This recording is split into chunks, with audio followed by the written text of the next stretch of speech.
اگه ماشین باز باشی قطعا دکور اتاقت با اتاقای معمولی خیلی فرق داره. به عنوان مثال مثل من میتونی از این هات ویلزا استفاده کنی، ولی اینکه چجوری این هات ویلزا رو بذاری داخل اتاقت خیلی مهمه. خدایی حیفه اینجوری بچینیشون. حالا من تو این ویدیو میخوام بهت چند تا ایده بدم که این هات ویلزا رو به صورت دکور خیلی خفن داخل اتاقت بچینی و ازش لذت ببری.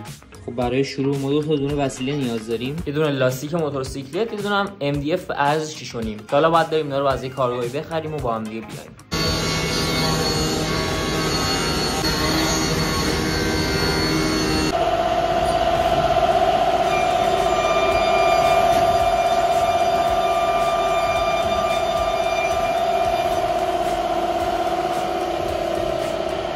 آقا ما چوبامون حاضر شد، میریم به سمت کارگاه. چوبا رو فقط من داخل ماشین ما بذارم اول. اینم از لاستیک موتوری که گیرمون اومد، فقط از اونجایی که گرفتم نتونستم فیلم بگیرم، ولی خب لاستیک ترکیده، ولی برای کار ما خیلی اوکی. اینجا رو ببین کلا وصله خورده. بریم که MDF رو بزنیم داخلش.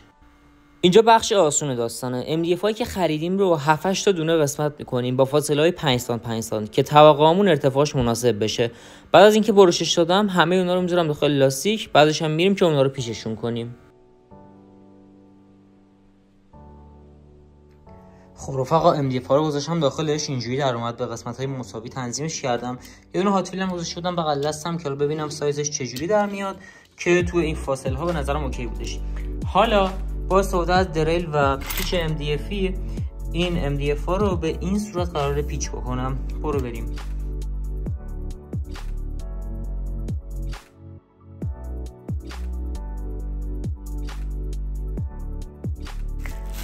خیلی خوب، همه پیچا رو زدیم، تموم شد، کار کره در اومد. حالا من تا اینکه رفتم خرید کنم یه سری وسایل دیگه گرفتم که اینا رو استفاده میکنم که آینه رو بزنم به دیوار. حالا من اینو میخوام پیچ کنم اینجا که اینو ما باهاش بزنیم به دیوار، دقیقاً به این شکل. تا الان کارمون با چوب و لاستیک و دریل و اینا تموم شدش و میریم سراغ بخش برقی داستان.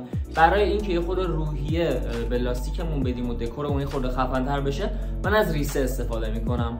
پک ریسه 2.5 متری همچین چیزیه. یه دونه درایور همراه خودش داره که این هم ریموت داره هم به گوشیتون وصل میشه و موزیکال هم هستش، یعنی اینکه بهش کم بزنید رنگش عوض میشه. علاوه بر اینا همراه خودش آداپتور و اینا داره که این آداپتورش خیلی با کیفیته و 2.5 متر هم ریسه داره که این ریسه مستقیم وصل میشه به این درایور و درایور هم میخوره به آداپتور. یه چیز ساده هستش نصب کردنش و خیلی خوشگل میکنه باکسمونو.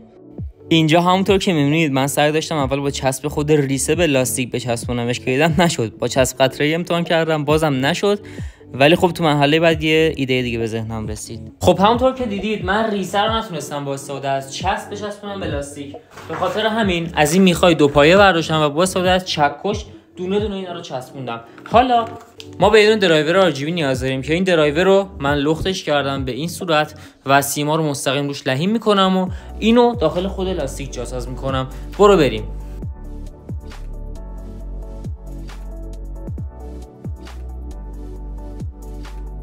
تا الان چیزی که ساخته شده به این صورته. ببینید ریسه رو مستقیم وصل کردم به خود بورد، سیم ورودی هم از اینجا کشیدم آوردم اینجا. حالا همون روال قبلی دوباره ریسه رو با این پینا میزنم، یه دونه هم که تخته داشتیم اینم دوباره میارم سر جاش.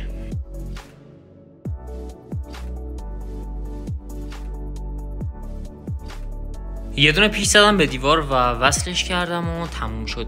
سیمش از این صورت میاد پایین خیلی راحت و رنگش هم عوض میشه که خیلی باحاله.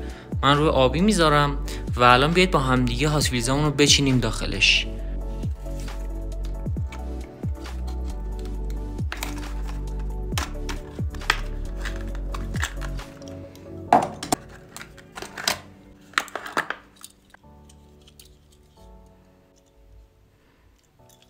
خب بیایید با هم دیگه بریم چه ماشینایی داریم. فورد رپتور، مکلارن، GT 86، تویوتا سوپرا، دوج چالنجر، یه چالنجر دیگه نسخه درگ، مدمایک دریفت تراک، ماشین بتمن. اینو اسمشو نمیدونم، تو کامنت ها بهم بگید، ولی لوراید واقعا خفنه. این عقبش رو نگاه کنید چقدر باحاله.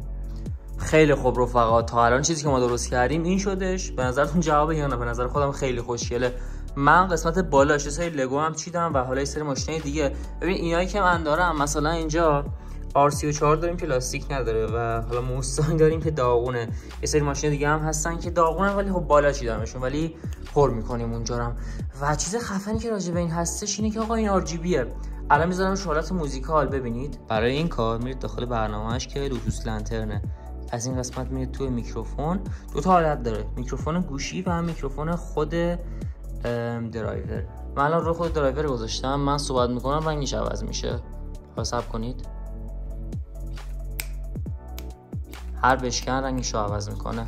و حالا علاوه بر این میتونید هر رنگی رو بهش بدید. 16 میلیون رنگ داره و واقعا خفنه.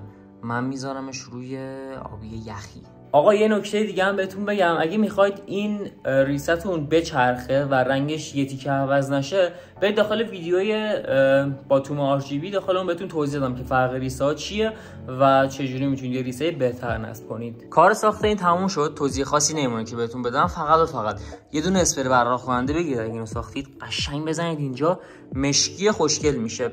و در مورد چوبا رو دیگه رنگش به سلیقه خودتونه. من اول سفید گرفتم ولی دیدم یارو مشکی هم داره، GC86 اون رفت. بعد دیدم که آقا چوب مشکی هم داره ولی خب دیر گفتم دیگه، برش اینا رو زده بود و این داستانا.